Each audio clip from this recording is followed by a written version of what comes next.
Joined by Jacob Rees-Mogg from the Tories and Mary Creagh for Labour. Mary, first of all, we are in a different political landscape. Brexit is going to dominate. It dominates this Queen's speech. What is Labour going to do? How are you going to approach all of this?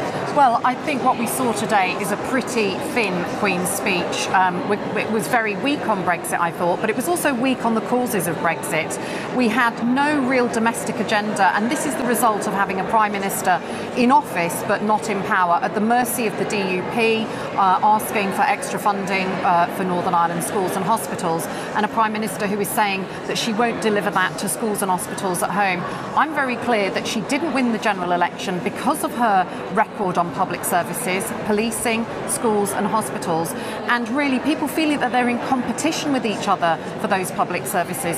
So, it's a very, very weak Queen's speech, very thin on the ground and very little change. The Tory manifesto, all of the domestic proposals are essentially dead in the water. Jacob Rees-Mogg, on the issue of this possible deal with the DUP, it looks like it's been delayed for some reason or another. They are demanding certain things. What do you make of that as a Conservative backbencher? Well, the DUP are very experienced in these sorts of negotiations. That's how Northern Ireland politics works, and they obviously want to get their terms met.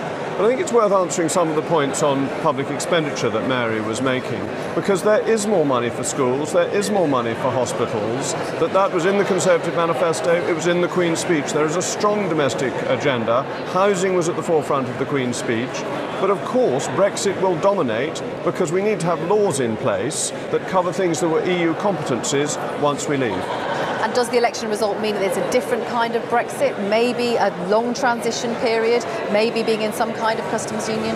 I think we've got to be out of the customs union, because if we stay in the customs union, we don't get the benefits of leaving, which could be cheaper food, cheaper clothing, cheaper footwear. Really beneficial to people's standards of living, real opportunity for the government to get. And so I don't think it changes Brexit, because during the election, the Labour Party didn't campaign against Brexit. They campaigned on public expenditure. And in that context, we've got to live within our means, whatever else we do. So, Mary Creagh, that is the point, isn't it? You are someone who was very much on the Remain side. Your constituency, though, was very much on the Leave side. Don't Labour MPs have a duty to deliver Brexit now? I think we do, but Jacob's totally wrong. The Labour Party's position was to remain in the European Union, and the fantasy which is put out by Jacob and his colleagues that we were going to stay in the customs union, stay in the single market.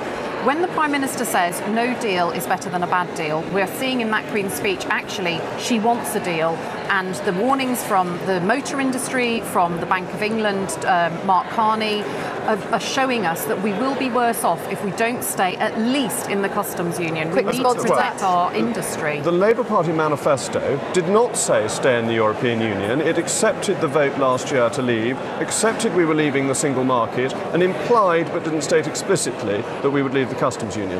OK, Jacob Rees-Mogg and Mary Creagh.